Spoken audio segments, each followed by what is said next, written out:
You can learn some really good things about yourself if you're willing to speak it out loud.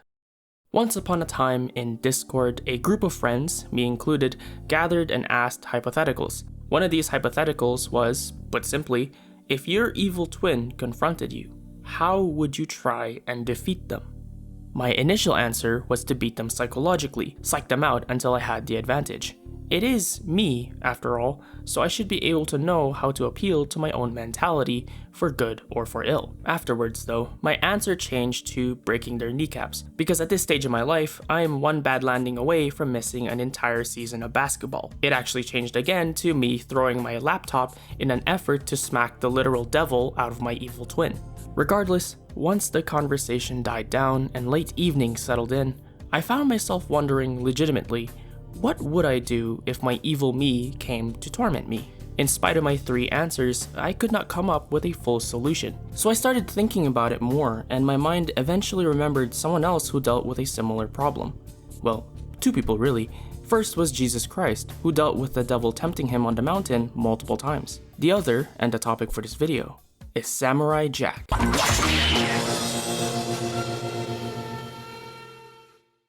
Everyone goes through a period where the dark potential of their nature confronts them. Some are direct, like Prime Superman versus Regime Superman in Injustice. Others are more subtle, such as Joshua Graham being confronted with the opportunity to kill an old enemy. Don't listen to this thing. His cries are those of a mad beast caught in a thicket. What makes Samurai Jack's personal conflict so distinct is in its length and development the further the show continued. We've seen Jack handle himself in many situations where the odds were stacked, even cheated against him. The whole premise of the show, after all, is Jack figuring out how to get back in time in order to defeat Aku, and it's a cycle of trial and error. Up until the final season, we have glimpses of Jack's growing dismay and frustration.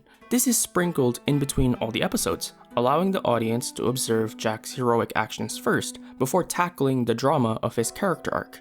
It prevents the show from becoming stale and stagnating. We see Jack develop and learn from his experiences and other characters he comes across, and we see his main personality traits prosper. Traits that include honor, wisdom, meekness, which means willingness to learn, and virtue. Jack is good to the core, but that does not mean he is perfect. In fact, his journey spans for so long because he goes out of his way to help others and do good things in an effort to stem Aku's tyranny. That is not a terrible thing, but it does halt his main quest, if you may. And even though he is honorable, brave, and good, it does not mean there are no shades of malice that could spring up at any moment. Case in point, Mad Jack. This inner demon is Jack's hatred personified. He is opposite to Jack in the fundamental ways, aggressive, disrespectful, and malicious. By their word, they were created by Aku's magic. But as the battle reaches its climax, it turns out that Mad Jack was nothing more than perhaps a psychic projection of Jack's dark side.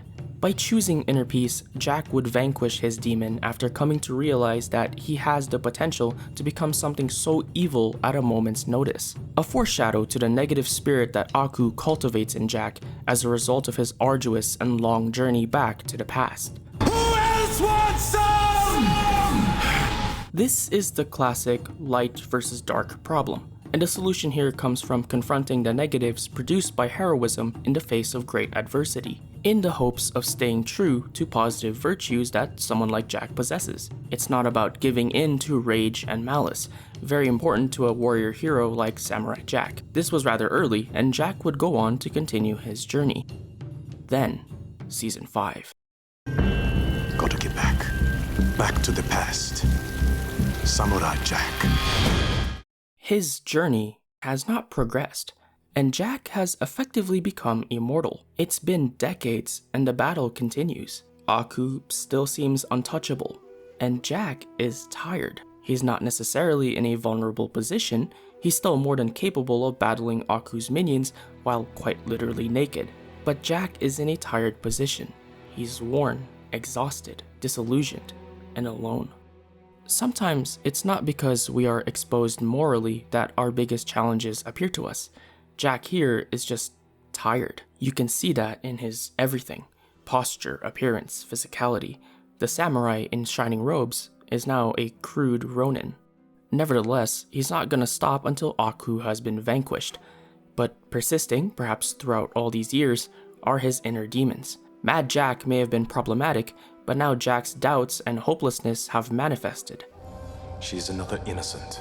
Innocent? Are you mad? She's pure evil. She's lost her way.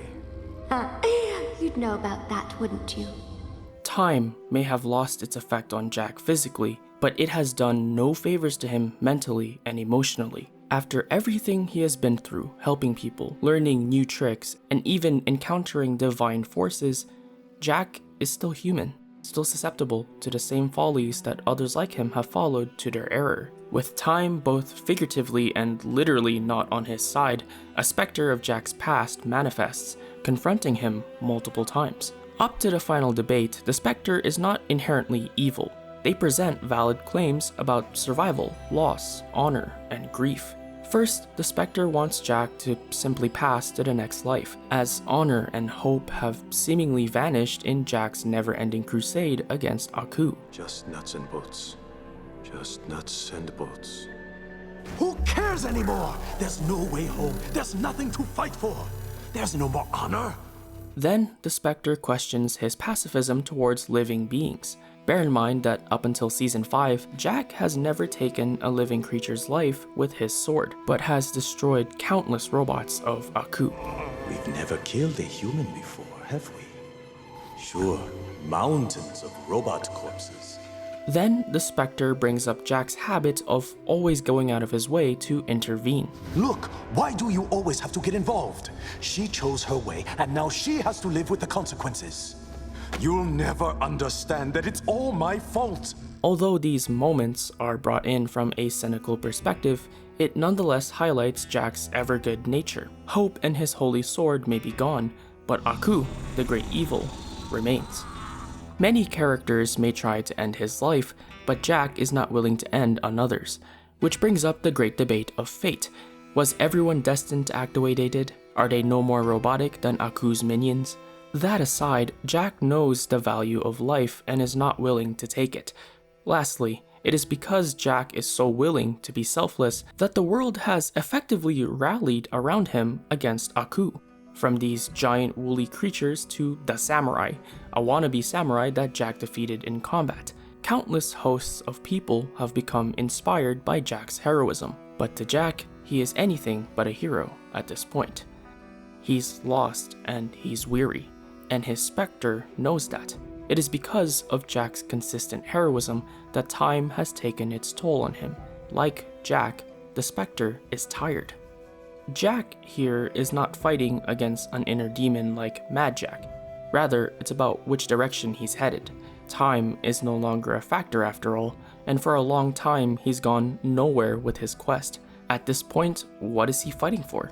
He could very well just give up. He could stop being so selfless. He could no longer choose to believe in those values he grew up believing. But Jack is still good. He might be hopeless. He might not ever complete his quest, and he might not even have his holy sword meant to defeat Aku. But Jack is still good. He would not submit to the short-sightedness of his past self, even if it meant he has to suffer more. For all the things he could not control, whether it's time portals or more robots, he could control himself. We then find out it was rage and instinct that led to Jack taking the lives of these rams turned monsters by Aku, his sword abandoning him for his lack of balance and control. This leads to Jack meditating and meeting this monk. This, in turn, leads to the return of Mad Jack. Although the hot-headed temperament of Mad Jack demands the sword, Jack himself knows better. He knows that it was in emulating the hateful instincts of Mad Jack that led to the sword leaving him. In letting go of the hatred of Mad Jack, Jack accepts and moves on from his critical mistake. It's also how he gets his sword and his classic appearance back. But now, Jack has matured, spiritually, emotionally, and mentally. By becoming aware of what inside of him holds him back from becoming the hero the world needs, he has put aside the pains of his past and turned his attention to the present. And he's not alone. Although his quest has been rife with solitude of survival, Jack has allies and friends to help him in the final battle against Aku. In his darkest hour, Jack remembered what he had and was fighting for so long. He was liberating those who were oppressed by Aku's tyranny. He was working to ensure life flourished. He wasn't just fighting Aku for the sake of it, he was fighting for all the good in the universe. So, I return to that hypothetical. If my evil twin were to confront me, what would I do? Barring a physical confrontation, it would be a time to reflect. There comes a time where doubt might seem like the way to happiness the quickest. Why not evade danger? Why not lash out at the things that don't work our way? But that formula won't work forever. As with Jack, the past, painful or successful as it had been, is not his future, even if it had led to his present. In the book The Happiness Trap by Russ Harris, it is written, "The reality is, life involves pain. There's no getting away from it. Sooner or later, we will all lose valued relationships through rejection, separation, or death. Sooner or later, we will all come face to face with crisis, disappointment, and failure. This means that in one form or another, we are all going to experience painful thoughts and feelings. The good news is that although we can't avoid such pain, we can learn to handle it much better, to make room for it, reduce its impact, and create a life worth living despite it." So, maybe I or Jack will have had to come face to face with thoughts of hopelessness, loneliness, and the pains of the past. But if Jack's story is any indication, even if our most persistent enemy is ourselves, there is a way forward. As Jack himself said, It always seems bad at first, but then I find a way.